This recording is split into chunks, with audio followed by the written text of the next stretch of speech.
Shalom jemaat yang terkasih di dalam Tuhan. Kita bertemu kembali di dalam ibadah doa Sabtu di pagi hari ini. Mari bersama-sama kita mengawali ibadah ini dengan menaikkan satu pujian, Kasih Allah melingkupi saya.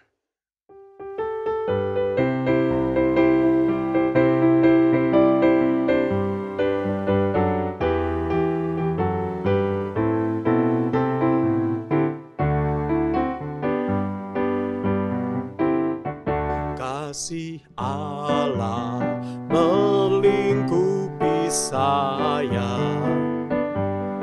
lingkupi saya selama-lamanya.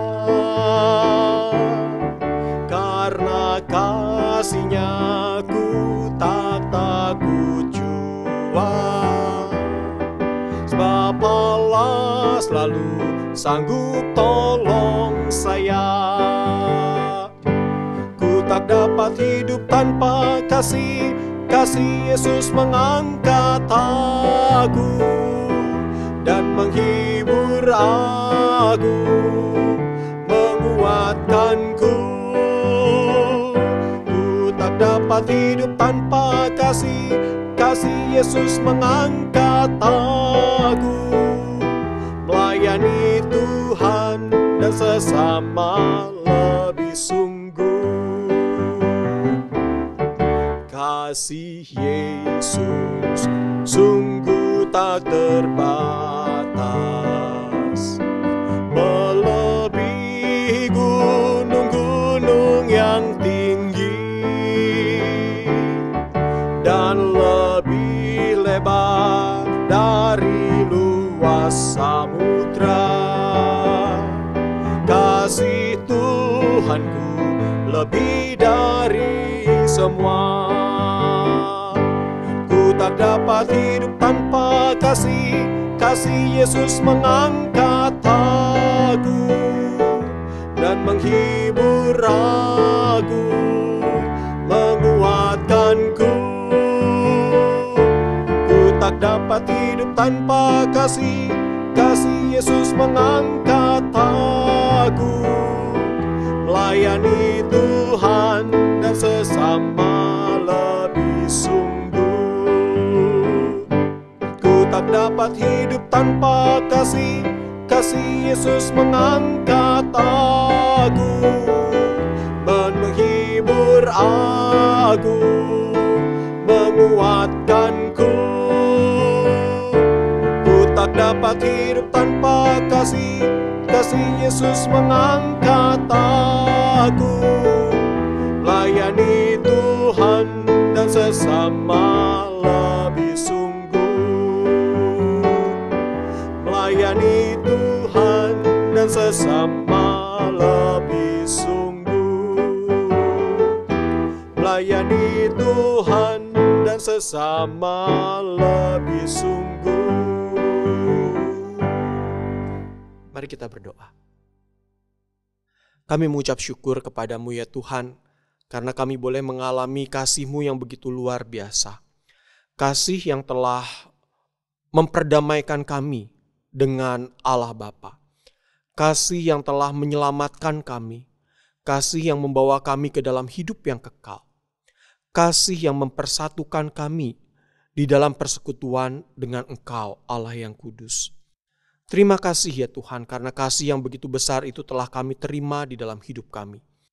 Dan ketika pada pagi hari ini kami bersama-sama bisa datang kepada Tuhan di dalam ibadah doa ini. Ini pun juga karena kasih Tuhan yang telah menyertai kami, yang telah menjaga kami di dalam istirahat kami semalam. Dan menyertai kami pada pagi hari ini untuk datang menyembah Tuhan, menaikkan doa-doa kami dan juga untuk mendengarkan firman Tuhan. Tuhan sertailah waktu-waktu ini, kami mau menikmati persekutuan yang indah bersama dengan Tuhan. Di dalam nama Tuhan kami Yesus Kristus kami berdoa. Amin. Sebelum mendengarkan renungan pada pagi hari ini, saya mau mengajak kita menyanyikan satu buah pujian yang terambil dari PPR atau PPK bagian belakang nomor 32, yaitu hidup melayani, yang nanti akan kita sambung dengan lagu Jadikan Aku Saluran Berkat.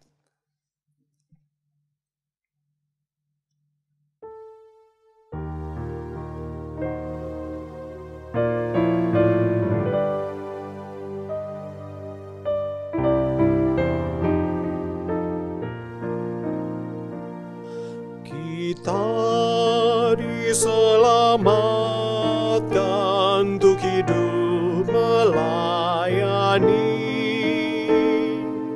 hidup bagi Kristus yang mati di Kalvari, mengundangkan selamat bagi manusia. Kita diselamatkan untuk selamanya. Kita diselamatkan untuk hidup melayani, hidup bagi Kristus yang mati di Kalvari, mengundangkan selamat bagi manusia. Kita diselamatkan untuk selamanya. Jadikan aku saluran berkat dan pemancar kasih Kristus. Dengar doaku dan jadikanku saluran berkat bagi umat-Mu. Dengar doaku dan jadikanku saluran berkat bagi umat-Mu.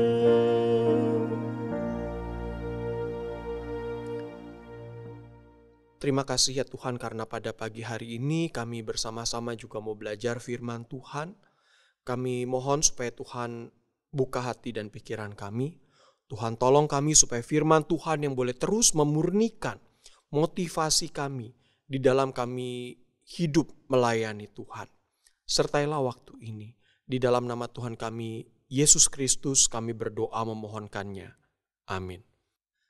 Jemaat, pada bulan Mei di gereja kita masuk di dalam bulan saluran kasih. Ya, sebagaimana yang telah disampaikan di dalam mimbar pada hari Minggu, melalui khotbah-khotbah yang disampaikan berbicara mengenai apa yang menjadi problem yang kita hadapi sehingga kasih Tuhan itu seringkali tidak sampai kepada orang-orang yang membutuhkan. Dan pada pagi hari ini saya mau mengajak kita melihat di dalam surat Rasul Paulus kepada jemaat yang ada di Efesus dari pasalnya yang keempat. Demikian firman Tuhan, saya bacakan bagi kita sekalian. Sebab itu, aku menasehatkan kamu, aku orang yang dipenjarakan karena Tuhan, supaya hidupmu sebagai orang-orang yang telah dipanggil berpadanan dengan panggilan itu. Hendaklah kamu selalu rendah hati, lemah lembut, dan sabar. Tunjukkanlah kasih-Mu dalam hal saling membantu. Nah, pada beberapa waktu lalu, ya, di dalam sebuah pembicaraan, seorang rekan mengajak saya melihat bagaimana pelayanan kasih atau pelayanan amal yang dilakukan oleh satu kelompok tertentu. Dia mengatakan bahwa pelayanan itu luar biasa sekali. Pelayanan itu menjangkau orang-orang yang membutuhkan. Mereka tidak hanya melayani memberikan sembako gratis, tetapi mereka juga memberikan pendidikan, mereka memberikan pelayanan kesehatan, mereka membangun rumah sakit, mereka membangun sekolah, dan mereka melakukan pelayanan sosial yang begitu luar biasa sekali. Lalu rekan itu menyampaikan kepada saya, coba bandingin dengan kita. Kita sudah melakukan apa? Ya. Seolah-olah pelayanan yang kita lakukan selama ini gak ada artinya. Kita tuh jauh banget dibandingkan dengan saudara kita yang telah melakukan pelayanan yang begitu luar biasa. Lalu dari situ saya mulai berpikir, saya merenungkan, ya memang tanpa sadar ternyata pelayanan kasih yang dilakukan itu seringkali menjadi ajang untuk pamer diri atau pamer golongan tertentu.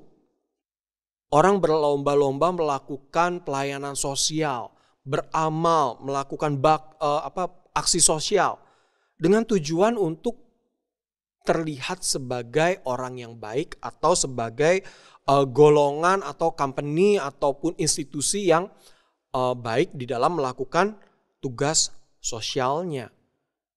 Ada nama lah yang dicari di sana. Nah, tetapi pada pagi hari ini kita mau kembali kepada kebenaran firman Tuhan yang tadi kita baca. Dan kita akan merefleksikan dengan pelayanan kasih yang kita lakukan di dalam gereja kita sebagai satu institusi gereja ataupun di dalam kehidupan kita pribadi.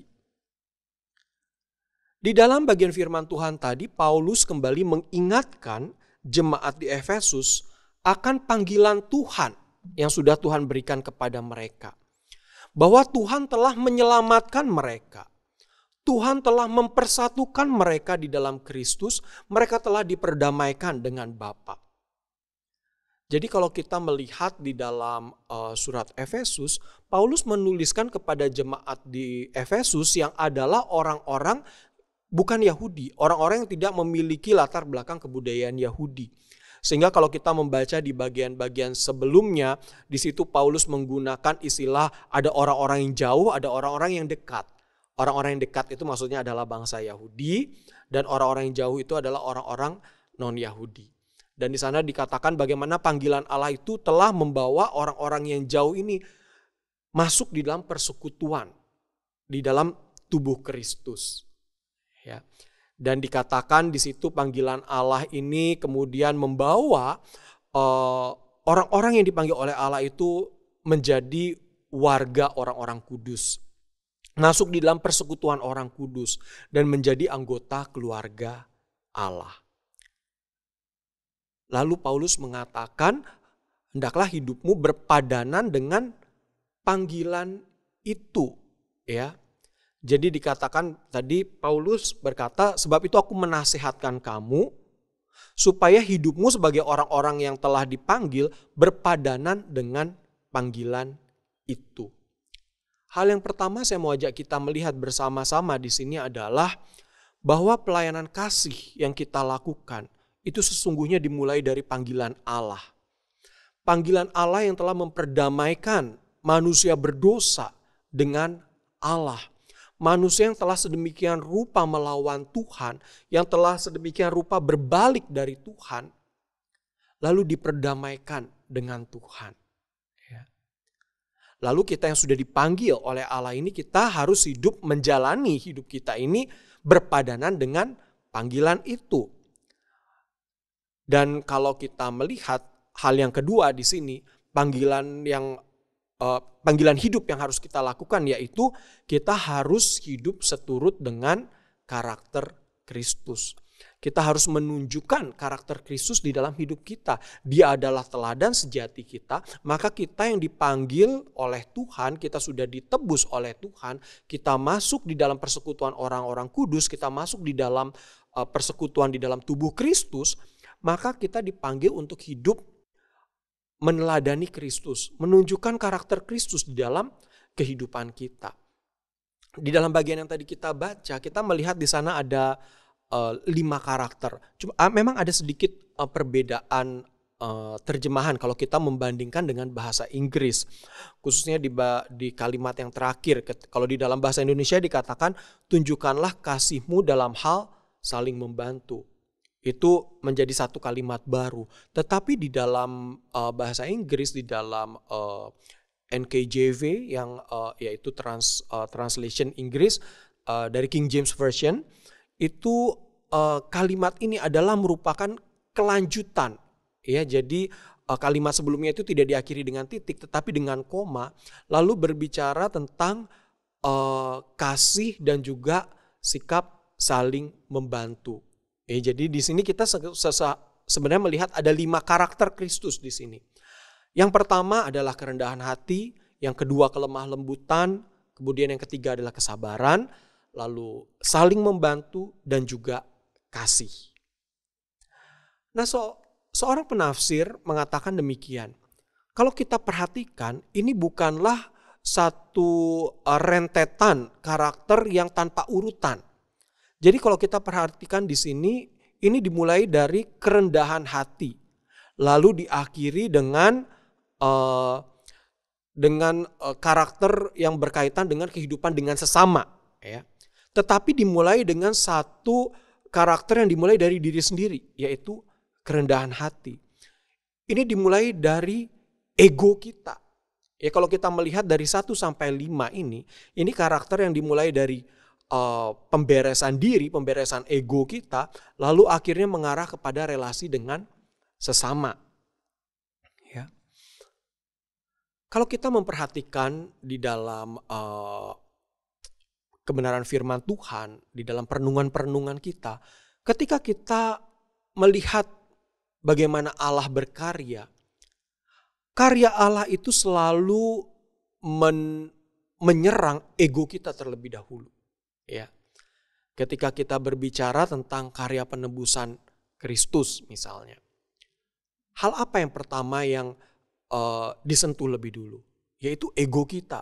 Bagaimana hati kita dilunakan, kita mau menerima karya penebusan Kristus. Ya, kemudian ketika kita mendengarkan firman Tuhan, seharusnya firman Tuhan itu yang menyerang ego kita dulu. Hati kita diberesin dulu. Ya. Kenapa?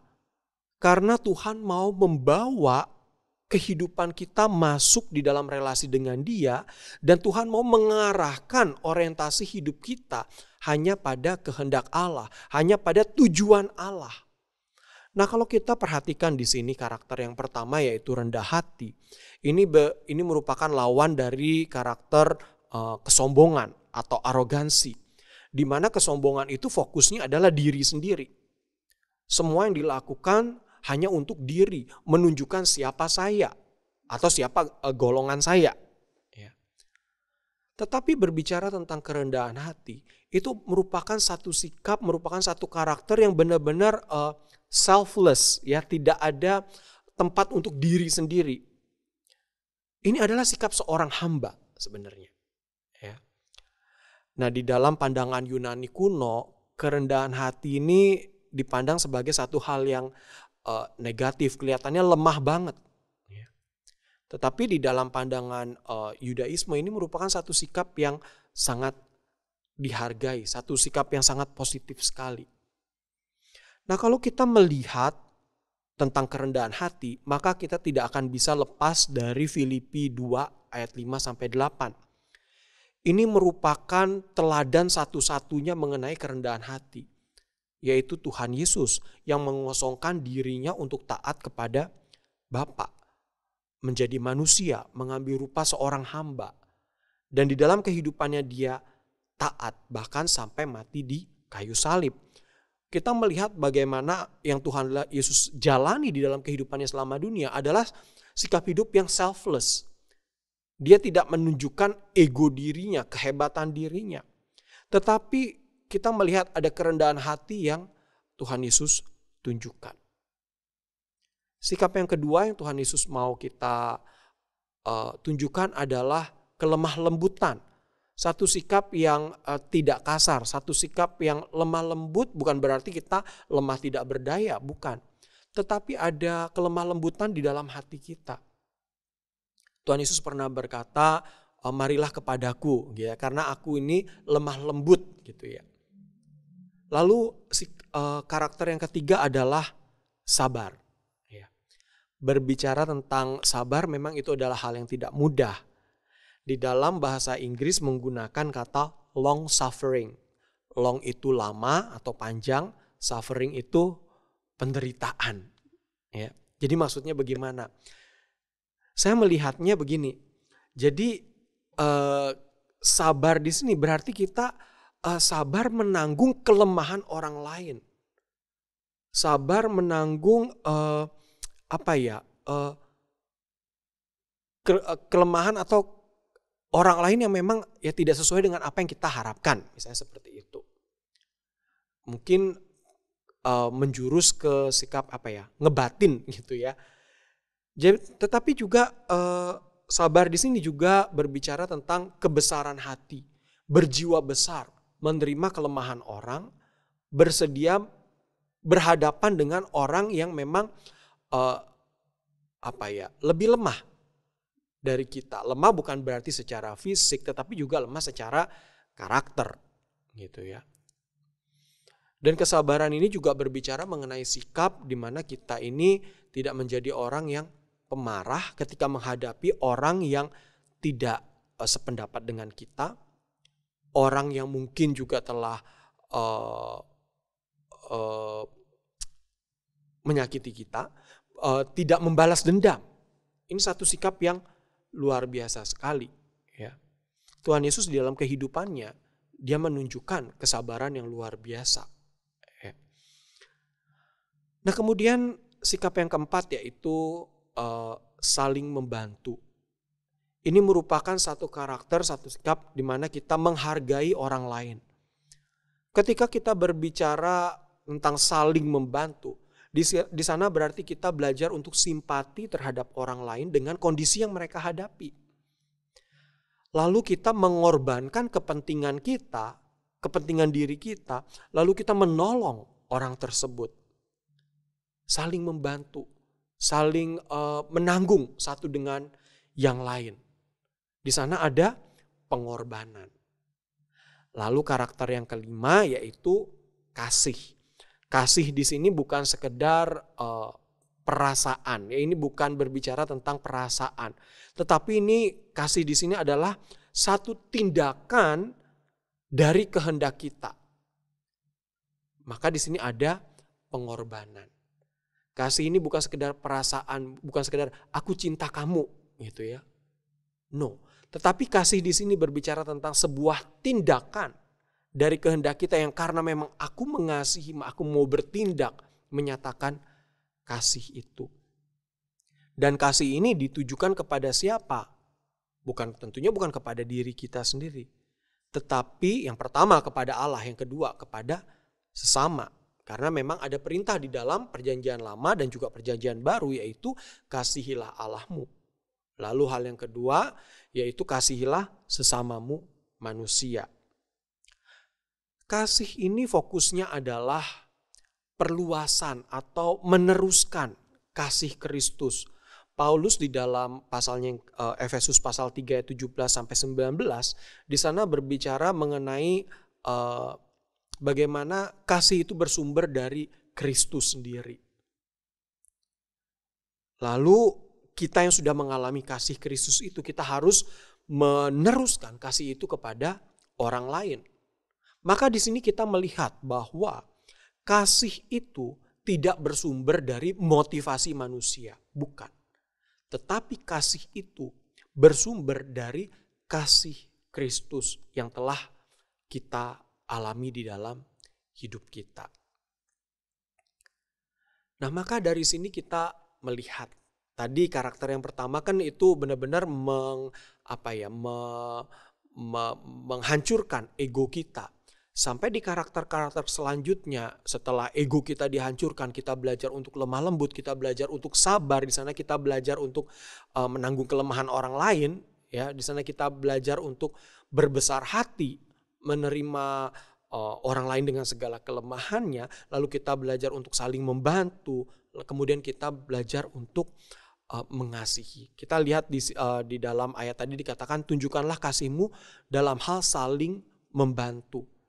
Jadi kita melihat di sini bahwa tindakan kasih yang kita lakukan kepada sesama kita itu sebenarnya bukanlah untuk kita itu menunjukkan siapa diri kita. Itu tidak berangkat dari motivasi manusia kita, enggak. Tetapi itu semuanya berangkat dari Tuhan. Tuhan yang sudah memanggil kita, lalu kita dipanggil untuk hidup berpadanan dengan panggilan itu. Dengan kata lain, kita dipanggil untuk hidup meneladani Kristus, kita menghidupi karakter Kristus di dalam hidup kita, lalu kita menyatakan kasih Kristus itu kepada sesama.